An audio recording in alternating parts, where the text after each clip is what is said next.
ଫଗୁଣ ଆସିଲେ ମନେ ପଡ଼େ ଫଗୁ ଖେଳ କଥା।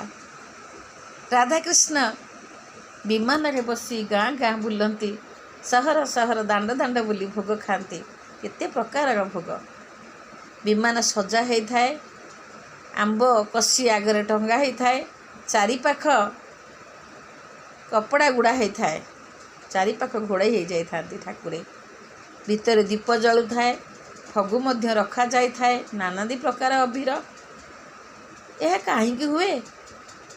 ଇଏ ତ ସେଇ ଦ୍ୱାପର ଯୁଗର କଥା, ରାଧାକୃଷ୍ଣଙ୍କର ଅପୂର୍ବ ମିଳନର କଥା।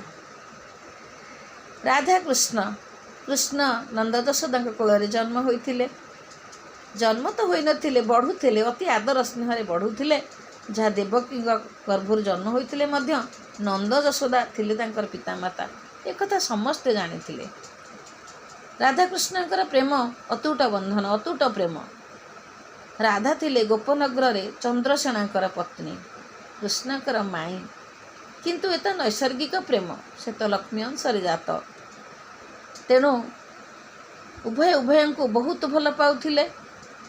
ଏହିପରି ନିନ୍ଦା ଅପବାଦ ଗୋପରେ ଲାଗିବା ଦ୍ୱାରା ଯଶୋଦା ଓ କୃଷ୍ଣକୁ ଛାଡ଼ିଲେନି ରାଧା ଘରକୁ। ରାଧା କ'ଣ କରିବେ, ଭେଟିବାକୁ ତ ପଡ଼ିବ। ତେଣୁ ବ୍ରହ୍ମ ରାକ୍ଷସ ଗ୍ରାସି ଯାଇଛି ବୋଲି ଗୋଟେ ବାହାନା କଲେ। ବାହାନା କରି ଘରେ ଶୋଇଲେ। ଯିଏ ଆସିଲା ତାକୁ କାମୁଡ଼ି ଗୋଡ଼େଇଲେ, ମାରି ଗୋଡ଼େଇଲେ, ଏମିତି କଲେ।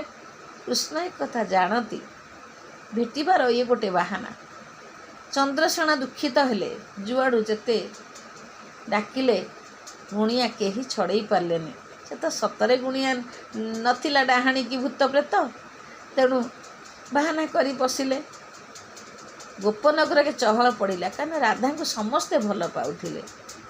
ଯଶୋଦା କହିଲେ, ଆରେ ବାବା କହ୍ନେଇରେ, ରାଧାକୁ ଗୋଟେ ବ୍ରହ୍ମ ରାକ୍ଷସ ଗ୍ରାସି ଯାଇଛି। ନା ମା, ମୁଁ ଛଡ଼େଇ ପାରିବି। ନା ହଁ, ତୁ ଛଡ଼େଇ ଦେବୁ? ସତରେ ମୋତେ ନେଇ ଚାଲ ନା, ମୁଁ ଛଡ଼େଇ ଦେବି। କ'ଣ କରିବେ? ଯଶୋଦା ନେଇକରି ଗଲେ। କହ୍ନେଇ କହିଲେ, ମାମୁଁ ମୁଁ ଛଡ଼େଇ ଦେବି ବ୍ରହ୍ମ ରାକ୍ଷସ, ମୋତେ ଗୋଟେ ଘର ଛାଡ଼ି ଦିଅ, ଘର ଛାଡ଼ି ଦିଅ, ତାପରେ ମୁଁ ଛାଡ଼ିଲା ପରେ କହିବି କେମିତି ଛାଡ଼ିବ। ସେଠି କେହି ରହିବେ ନାହିଁ। ରାଧାକୃଷ୍ଣ ରହିଲେ, ଦୁହେଁ କଥା ହେଲେ। କ'ଣ କରିବେ? କୃଷ୍ଣ କହିଲେ, ବିମାନ ସଜାଅ ଯାଦବେ, କାନ୍ଧରେ ବୋହି ନିଅ, ବିମାନ ଚାରିପାଖରେ କପଡ଼ା ଘୋଡ଼େଇ ଦିଅ, ପ୍ରଦୀପ ପ୍ରଜ୍ୱଳନ କର। ଆମେ ତା ଭିତରେ, ମୁଁ ତା ଭିତରେ ଫଗୁରେ ଭୂତ ଛଡ଼େଇବି ରାଧାଙ୍କୁ।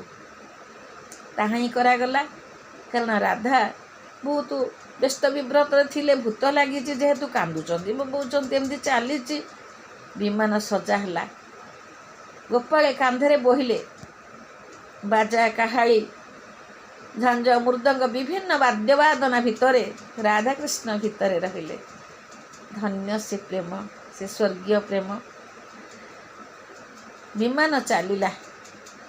ଗାଁ ଦାଣ୍ଡେ ଦାଣ୍ଡେ ସମସ୍ତେ ବ୍ୟସ୍ତ। କିଏ ପଣା ପେଉଥାନ୍ତି, କିଏ ଭୋଗ ଦେଉଥାନ୍ତି। ଏମିତି ଚାଲିଲା ଦୁହିଁଙ୍କର ସେଇ ପ୍ରେମ, ଯାହା ଚାଲିଛି ଦ୍ୱାପର ଯୁଗରୁ ଆଜି କଳିଯୁଗ ପର୍ଯ୍ୟନ୍ତ ମଧ୍ୟ ସେଇ ଅତୁଟ ବନ୍ଧନ, ସେଇ ଅତୁଟ ପ୍ରେମ, ସେଇ ଫଗୁ ଖେଳ। ତା ପାଇଁ ଭାଇ ଭାଇରେ ଭାଇଚାରା ସମ୍ପର୍କ ମଧ୍ୟ ନିବିଡ଼ ହୋଇଯାଏ। ସେହି ପ୍ରେମରେ ପରସ୍ପରକୁ ଫଗୁ ବୋଳା ବୋଳି ହୋଇ କେଡ଼େ ଆନନ୍ଦ ଅନୁଭବ କରନ୍ତି, ଆପଣମାନେ ମଧ୍ୟ ଜାଣିଛନ୍ତି। ବହୁତ ସୁନ୍ଦର। ଫଗୁଣ ଆସିଲେ ମନେ ପଡ଼େ ଫଗୁ ଖେଳ।